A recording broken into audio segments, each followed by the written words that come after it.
Pistol सुद्धा recovery झालेली आहे. 8 जिवंत कारतूस रिकव्हरी झालेली आहे. जालन्याच्या साठी जे काही सामग्रीचा वापर केला होता ते पण आम्हाला माहिती भेटली आहे. तो पण आता अजून आरोपी आज वाढी पीसीआर 5 दिवसचा अजून म्हणजे 8 आरोपी 7 दिवसचे पीसीआर मध्ये होते. आज पण 5 दिवसचा पीसीआर आम्हाला भेटलेला आहे.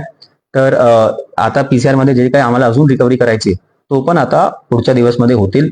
आणि अत्यंत क्लिष्ट स्वरूपाचा गुन्हा होता, कारण की जे आरोपी होते त्यांच्यावर अगोदर म्हणजे 8-10 वर्षा अगोदरचे काही गुन्हे होते. त्यांना पोलिसांचा वर्किंग प्रोसेस माहिती होता, तर त्यांनी त्या हिशोबाने हे कृत्य केलेलं आहे.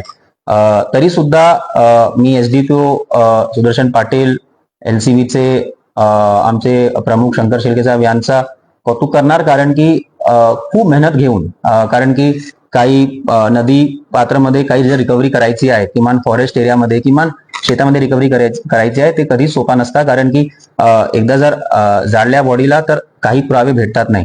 तरी सुद्धा खूप मेहनत घेऊन हे रिकव्हरी केलेली आहे. कमीत कमी 30 आमचे कर्मचारी, टोटल 30-40 कर्मचारी फक्त आणि फक्त हे गुन्ह्याचे रिकव्हरी मध्ये सामील होते आणि त्यांना हे यश भेटलेलं आहे, जेणेकरून आम्हाला गुन्ह्यामध्ये आता पुरावा भरपूर भेटलेला आहे दोषारोप सिद्धीसाठी. आणि अजून एक 4 व्हीलर, 3 मोटरसायकल्स हे सुद्धा याची रिकव्हरी झालेली आहे.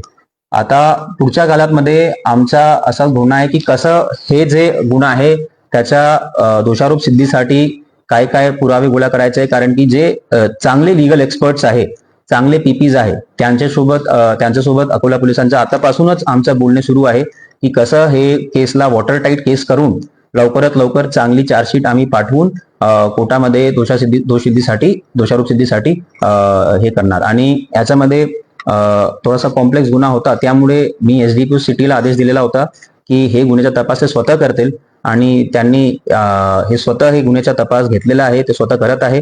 आज जे 9वा आरोपी आहे शिवा माडी, त्याचा सुद्धा 5 दिवसचा पीसीआर आम्हाला भेटलेला आहे.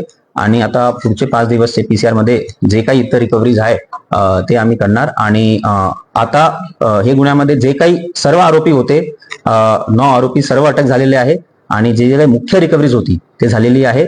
आणि याच्या नंतर आमचा जे काही बेसिक इन्व्हेस्टिगेशन आहे त्या हिशोबाने आमचं सुरू राहणार. याच्यामध्ये अजून एक सांगायचं आहे, ई साक्ष ऍपचा भरपूर आम्ही वापर केलेला आहे. म्हणजे प्रत्येक रिकव्हरी, प्रत्येक पंचनामा, प्रत्येक सीझर, प्रत्येक स्टेटमेंट जे शासनचा एक ई साक्ष खूप चांगला ऍप आहे त्याच्यामध्ये रजिस्टर्ड आहे. त्याच्यामध्ये आम्ही सर्व रिकव्हरी, सर्व पंचनामाचा व्हिडिओ रेकॉर्डिंग सुद्धा केलेली आहे, जेणेकरून नंतर कोणताही असं कोर्टामध्ये ट्रायलमध्ये इश्यू येणार नाही. आणि सर्व video recording, audio recording with